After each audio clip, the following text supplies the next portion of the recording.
tuan-tuan. Kan hari ni apa nama Paul apa? Saya asyik lupa nama dia. Kan telah pun dipecat telah pun dipecat hasil hasil daripada desakan. Kan sebab tu saya kata kepada tuan-tuan, kuasa ini terletak kepada rakyat. Sebab itu rakyat hari ni kena cakna benda ni. Dulu kan bila apa yang berlaku dalam kerajaan, rakyat tak ambil tahu.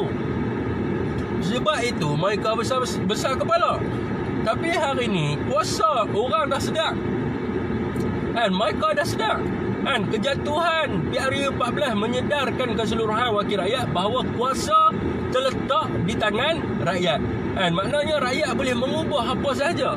Kan satu parti dominan. Kan satu parti yang dominan. Siapa sangka tuan-tuan? Siapa sangka satu parti yang dominan, yang begitu kuat, yang membawa kemerdekaan ke arah kepada negara kita, akhirnya jatuh pada pilihan raya yang ke-14. Siapa sangka? Disebabkan apa? Disebabkan kuasa rakyat. Kan yang undi PH tu kuasa rakyat yang tak betul. Kan disebabkan kesilapan sikit-sikit terus nak tukar kerajaan, dan akhirnya lagi teruk. Jadi dekat situ kita nak ambil satu je pandangan. Di situ kita nak bagi tahu bahawa dengan kuasa rakyat ini dapat mengubah segala-galanya. Dan kalau kita tengok hari ini, apabila rakyat menolak, rakyat mengkritik, rakyat memviralkan, rakyat menghantam, menyuarakan pendapat dan sebagainya terhadap lantikan Paul tersebut, jadi dia telah pun dipecat daripada multimedia dan komunikasi. Sebab apa tuan-tuan? Sebab semua sekarang ni parti-parti tengah duduk berjaga-jaga. Sebab apa? Mereka tahu mereka tidak mahu kecundang sebagaimana PRU ke-14. Mereka nak mendekati hati rakyat. Sebab itulah ada perkara yang tak kena, ada perkara yang yang tuan-tuan rasa macam tak selesa dan sebagainya, hantar email. Saya dah bagi tahu dah kaedah macam mana nak menghubungi YB ni. Hantar email kepada mereka, hantam mereka, cakap kami tidak bersetuju dan sebagainya. Bercakap, post dalam wall, post dalam grup, bagi mereka baca. Zaman sekarang ni zaman teknologi dan multimedia, kita tak perlu pergi ketuk pejabat YB. Macam ada seorang tu cakap orang Perak tu, minta maaf orang Perak lah, ada seorang cor kita, sahabat. Dia kata berani tak tegur YB pergi jumpa depan-depan. Zaman sekarang ni zaman teknologi dan multimedia, tak perlu dah kita nak pergi jumpa YB. Saya nak tegur YB pun semua, tak perlu dah nampak macam orang gila. Zaman sekarang ni kita hantar surat, kita hantar fax, kita hantar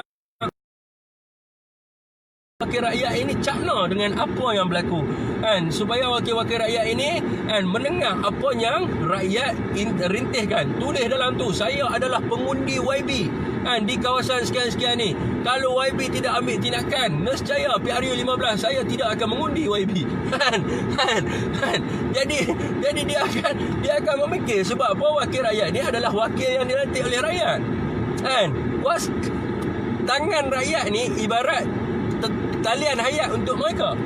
Kalau rakyat tidak memangkah mereka, maka mereka tidak mendapat kedudukan tersebut. Jadi hantar mesej itu.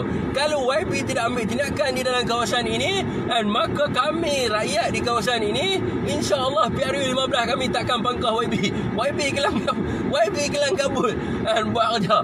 Jadi buat ugutan macam tu. Jadi alhamdulillah tak sampai dalam masa 3 hari terus dipecat. Itu yang kita nak. Rakyat bangkit atas perjuangan yang sebenar. Perjuangan yang mana dibawa oleh On Jaafar. Jangan takut, jangan gusar. Kita berjuang atas landasan yang betul, insya-Allah Allah akan membantu kita. Tak perlu kita nak orang kata nak bermaki-maki dan sebagainya. Apa punya kerajaan ni tak betul lah lantik orang macam ni. Bukan salah kerajaan, salah individu. Dan individu tu saya dah bagi tahu dah. Dari dulu perangai dah sama aja. Salah individu. Jadi kita hantam dia, kita balon dia, kita hantar email. Saya dah bagi tahu, hantar di parlimen.gov.my. Tulis mengarang surat. Hari ni semua orang masa tempoh PKP ni, boleh dikatakan semua orang dah belajar dah macam mana nak buat surat rasmi. Sebab apa? Nak balik jumpa bini, nak keluar pergi kerja, semua kena pakai surat rasmi jadi semua orang hari ni dah belajar macam mana nak menulis surat rasmi. Jadi tulis surat rasmi, hantar kepada YB. Tulis surat rasmi, hantar kepada YB. Pergi tengok email mereka, hantar kepada mereka. Hantar bagi mereka baca, bagi mereka sedar bahawa kita menolak. Jadi ini pasal ini dah berjaya. Pasal Paul ni dah berjaya. Dia pasal isu Rohingya ni. Pasal isu Rohingya ni kena buat benda yang sama juga. Jadi hantar email. Teruskan berjuang. Kalau masih ada Rohingya dalam Malaysia, kami tidak akan mengundi. Kita ugut macam tu. Kita ugut macam tu. Orang kata kat saya hang ajak macam tu dah.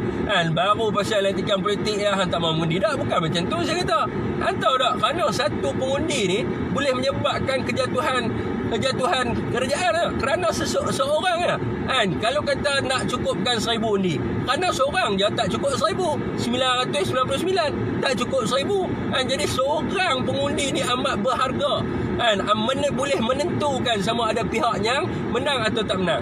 Sebab tu saya bagi tahu, dalam masa yang sekarang ni dan krisis politik sekarang ni, apa yang kita nak kita suarakan macam tu.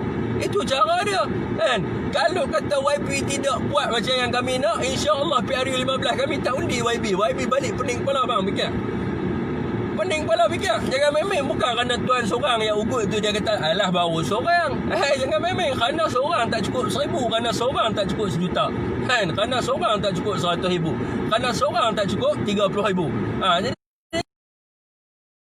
boleh menentukan sama ada dia menang ataupun tidak menang. Jadi itu ya cara dia. Betul Syafiq, kita kena hormat orang yang lebih tua, dan orang yang tua pun kena saingi orang yang muda. Amin, alhamdulillah, bismillah. Pull up jawab. Pull on the WhatsApp. Pull up on the WhatsApp. Apa benda ni? Do you think right? Mesyuarat pun petang ni. Apa isu Fiq? Mesyuarat apa tu? Jangan panggil saya Tuan Syafiq saja. Since some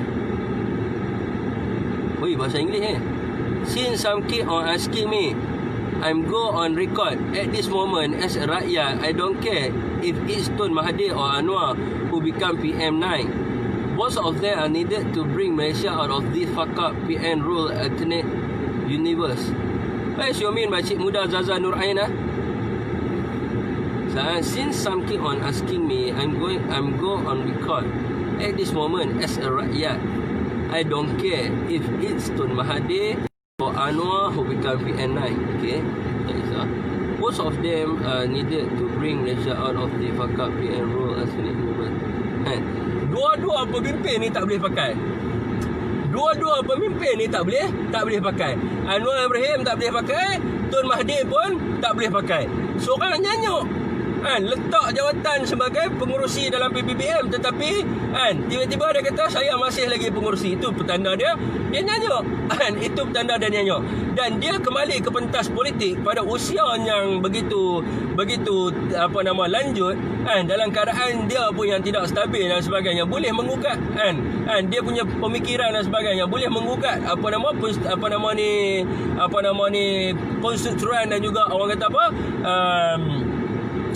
dipanggil apa HR punya ni, dipanggil sebagai konstituen dan juga pengoperasian kerajaan dengan dia punya keadaan dia sekarang ni. Dan kita kena faham juga dia kembali ke pentas politik atas sebab apa?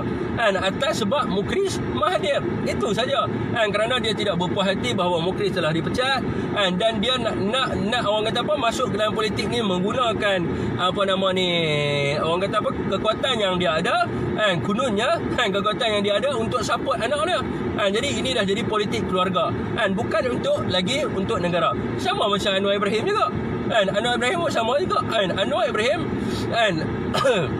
yang pertamanya dia boleh dipertikai daripada sudut perlembagaan kerana dia tidak mendapat pengampunan penuh. Dia mendapat pengampunan tidak mendapat pengampunan penuh, di mana di dalam perlembagaan menyebut bahawa seorang ahli parlimen yang disabitkan kesalahan atau didenda mestilah mendapatkan pengampunan penuh. Jadi barulah dia layak untuk menjadi ahli parlimen. Jadi kalau dia tidak mendapat pengampunan penuh, macam mana dia nak boleh jadi ahli parlimen? Dan macam mana dia nak boleh jadi Perdana Menteri? Dan kita kena tahu juga sebab apa PKR ditubuhkan. Sekarang memanglah dia sebut, semua orang kan sebut pasal rakyat. Tetapi pada hakikatnya PKR ditubuhkan adalah kerana ketidakpuasan hati Anwar kepada Tun Mahathir, kerana dia telah ditangkap di dalam kes liwat. Dia telah ditangkap dalam kes liwat dan ada lagi lah pelbagai kes yang dia buat. Itu saja, bukannya demi rakyat tetapi demi untuk mencuci nama Anwar Ibrahim. Sebab itu dia obses nak jadi Perdana Menteri, kan, untuk bagi tahu bahawa dia tak bersalah, kan, untuk bagi tahu bahawa dia tidak melakukan jenayah liwat dan sebagainya. Itu saja. Bukan ada perjuangan untuk rakyat pun. Kan, kalau kita tengok ada satu, saya tengok video kan, bila Anwar ditanya berkenaan dengan peniaga-peniaga kecil, kan, dia tak boleh nak jawab di Pulau Pinang, tak silap saya. Kan, ada satu wawancara, masa tu dia masa tu kerajaan Pakatan Harapan masih lagi mentadbir kerajaan. Bila ada seorang bertanya kepada dia, kan, dia spin, dia tolak kepada orang lain. Maknanya perjuangan dia di situ kita nampak jelas dia duk menceritakan pasal apa. Dalam ceramah tu dia beritahu, oh, Anwar kena penjara 10 tahun, Anwar kena penjara 20 tahun, kan, konon-kononnya kata dia tak bersalah je dalam tu. Bukan perjuangan dia untuk membantu rakyat yang susah, bukan perjuangan dia untuk bagi tahu peniaga-peniaga kecil. Kalau kita tengok dalam ceramah dia, semua trend ceramah Anwar ni kita tahu dah, sama-samanya, kan, saya ni kena penjara 10 tahun, kan, depa ni kira bila saya sebut sikit depa hantar saya dalam penjara. Itu yang dia sebut, kan. Jadi orang kata apa, trend Anwar punya politik ni adalah untuk membebaskan diri dia daripada kesalahan, bukan untuk negara, dan bukan lagi untuk negara. Jadi bagi saya, yang paling fakaf adalah Pakatan Harapan, bukannya Perikatan Nasional. Itu yang kita perlu ubah sikit, kita punya daripada skop pandangan kita.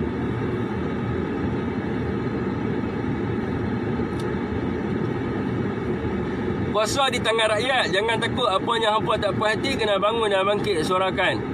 Dia telah terciduk. Selangor bergoyang, benarkah? Malam ni saya ulas. Sepatutnya tak payah dilantik pun. Syafiq ni pandangan brother lah.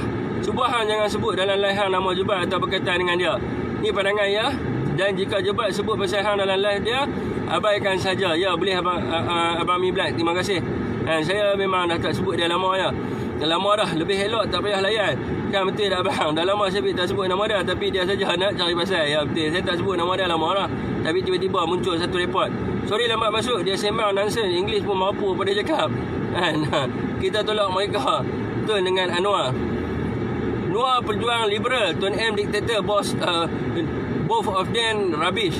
Salam perjuangan. Kalau debat dengan Pik mesti dia kalaunya. Terima kasih. Assalamualaikum, apa khabar saudara Syafiq? Waalaikumsalam warahmatullahi wabarakatuh. Baik, betul, kita sama-sama doa Allah semoga Syafiq kuat dan kedua-duanya berbaik je. Kalau boleh yang mana ada dalam live Syafiq, janganlah ada siapa-siapa keluarkan isu berkaitan dengan dia. Okey, untuk berbaik dengan dia ni tuan-tuan,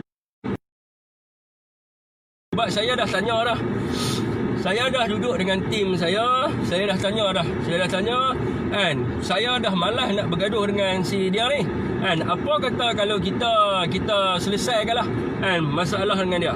Jadi tim saya beritahu, we have the principle.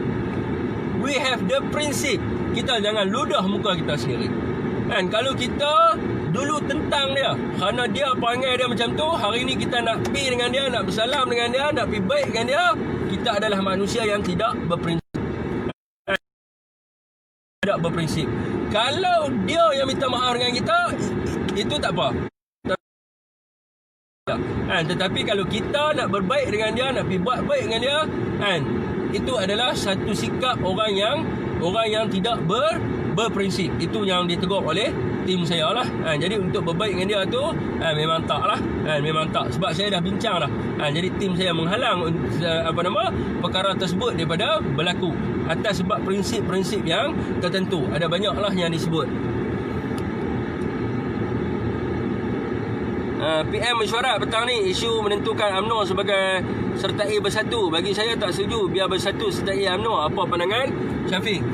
Pandangan saya, okey, saya tadi tuan-tuan pergi jumpa dengan satu orang lama lah. Jumpa dengan orang lama ni, kita sembang. Saya pun bersembang dengan dia. Apa yang pakcik ni bagi pandangan, saya terfikir juga tuan-tuan. Saya terfikir juga. Saya nak fikir ni, tuan-tuan fikir pasal pembahagian kursi. Tuan-tuan fikir pasal pembahagian kursi lah. Semasa PRU ke-14, satu kawasan bertanding 3. PAS, BN dan juga PPB. Jadi semasa kita buat muafakat nasional, kita bahagi kerusi. PAS ambil kerusi separuh, UMNO ambil Barisan Nasional ambil kerusi separuh. Maknanya bahagi dua lah. Tempat yang bertanding bertanding, kita akan sokong PAS. Tempat yang PAS bertanding, BN tidak akan bertanding. Kita akan sokong PAS akan sokong BN.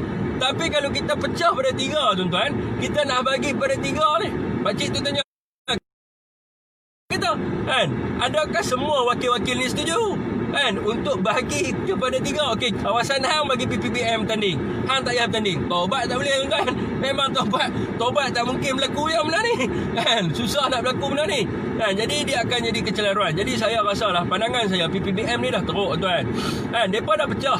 Baru ni saya dengar depa ada satu parti yang ditubuh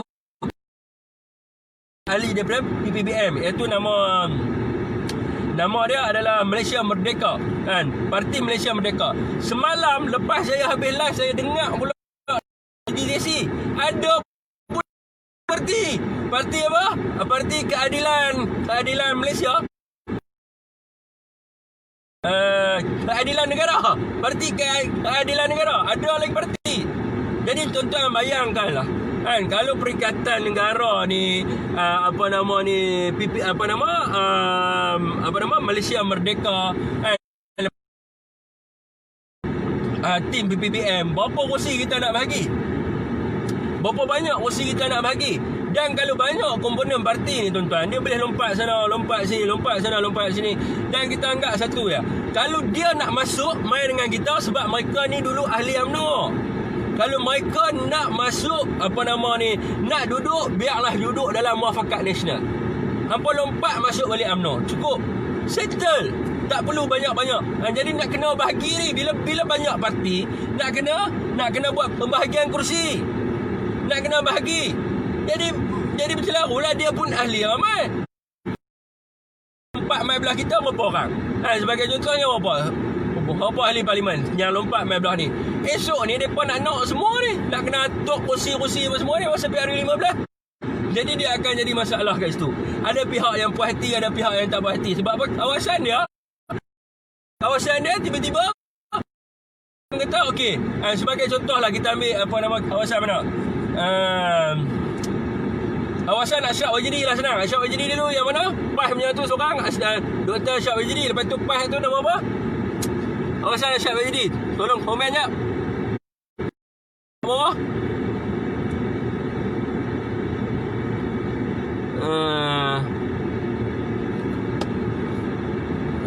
Lupa dah. Ashraf Wajidi punya kawasan. PAS, lepas tu ada PPBM. Tuan-tuan bayangkan macam mana nak bagi kawasan. Bayangkan macam mana nak bagi kursi. Jadi tak perlulah. Tak perlu. Saya punya nasihat, tak perlu. PAS ada kekuatan. BN pun dah ada kekuatan. Sebab apa? Rakyat dah tak mau dah dekat Pakatan Harapan ni. Jadi kita jangan bagi kat mereka talian hayat. Jangan bagi kat mereka talian hayat, suruh mereka nak bagi pada mereka nyawa. Sebab dulu mereka meninggalkan kita. Mereka tinggal kita, mereka kritik UMNO gila-gila. Sebab tu kena jadi manusia yang berprinsip.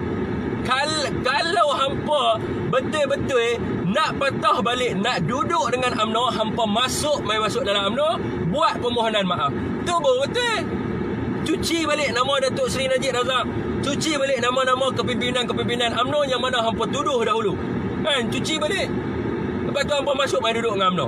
Kan, itu je cara dia. Kan, itu je cara dia. Takkan kita nak bagi ni banyak ni. Banyak kita nak bagi macam mana kursi ni? Kita nak bagi macam mana? Mereka mesti nak bawa masuk orang apa? Jadi tak perlu.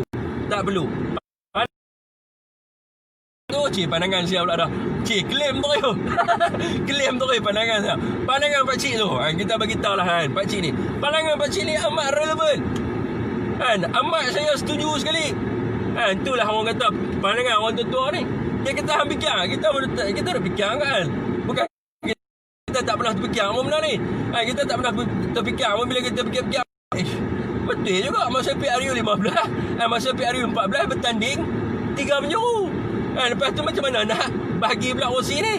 Kalau 2 boleh gagah lagi. Hak UMNO, hak BN punya side, BN. Hak PAS punya side, PAS ambil.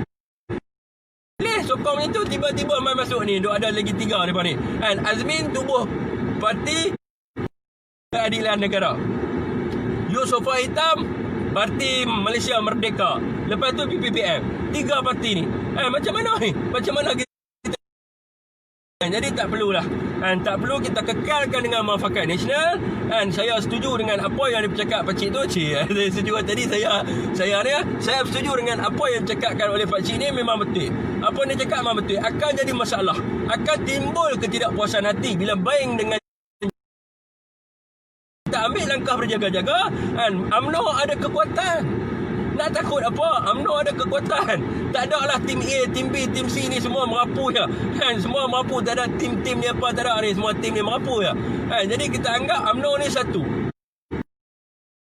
Dua, UMNO tiga tak ada. UMNO ni tetap satu je. Nama pun United Malaysia ni Melayu, Gabungan Melayu.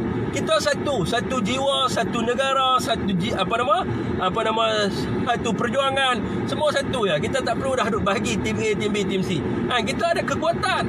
Kita bergabung dengan PAS. PAS ada kekuatan dia tersendiri. Kita boleh menang dah PRU15. Tak perlu lagi kita nak pergi kutip sana, pergi kutip sini. Esok jadi ketidakpuasan hati, lompat pergi sana, lompat pergi sini.